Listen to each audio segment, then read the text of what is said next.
ఇక బులెటిన్లో breaking news చూస్తున్నాము. ఇవాళ ఢిల్లీకి తెలంగాణ సీఎం వెళ్లనున్నారు. అక్కడ కాంగ్రెస్ ఎలక్షన్ కమిటీ భేటీకి సీఎం రేవంత్ రెడ్డి హాజరుకున్నారు.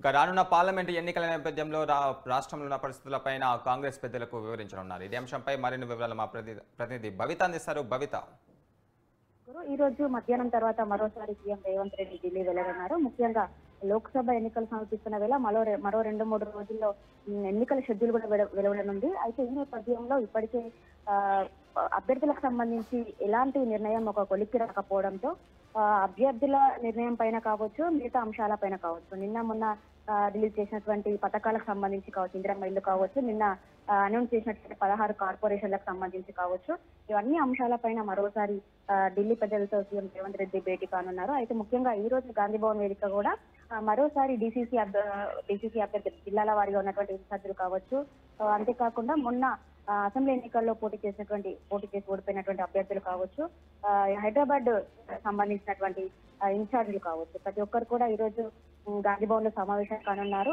దీపాదాస్ మున్షితో పాటు ఏఐసీసీ కార్యదర్శుల నేతృత్వంలో నియోజకవర్గాల వారీగా ఈ సమావేశం ఉదయం 11 గంటలకు స్టార్ట్ కానుంది.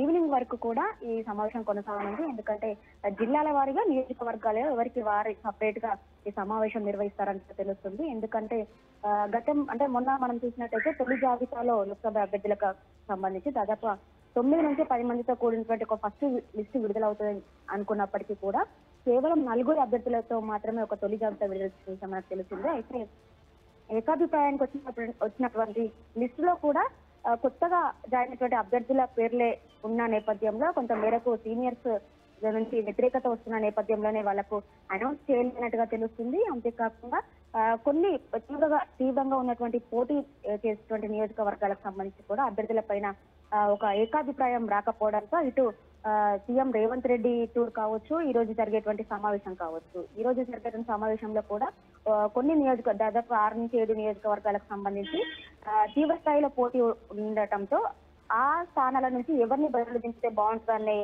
అంశం పైన కూడా ఈ రోజు గాంధీ భవన్ లో దీపాదాస్ మున్షి నేతృత్వంలో జరిగే సమావేశంలో కూడా చర్చిస్తారని కూడా కొంతమేరకు అర్థమవుతుంది. ఇక్కడ జరిగినటువంటి సమావేశం అనంతరం ఈ ఇన్ఫర్మేషన్ మళ్ళీ ఢిల్లీకి చేరవేస్తారు. అక్కడ తుది నిర్ణయం తీసుకునే అవకాశం ఉన్నట్టుగా తెలుస్తుంది. గురు బబిత, ఢిల్లీకి సీఎంతో పాటు డిప్యూటీ సీఎం గానీ ఇతర మంత్రులు వెళ్లే అవకాశాలు ఉన్నాయా?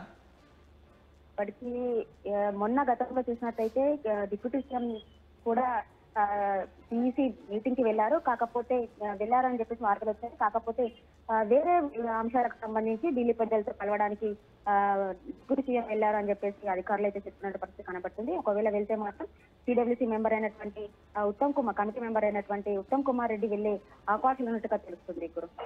Thank you Bhavitha.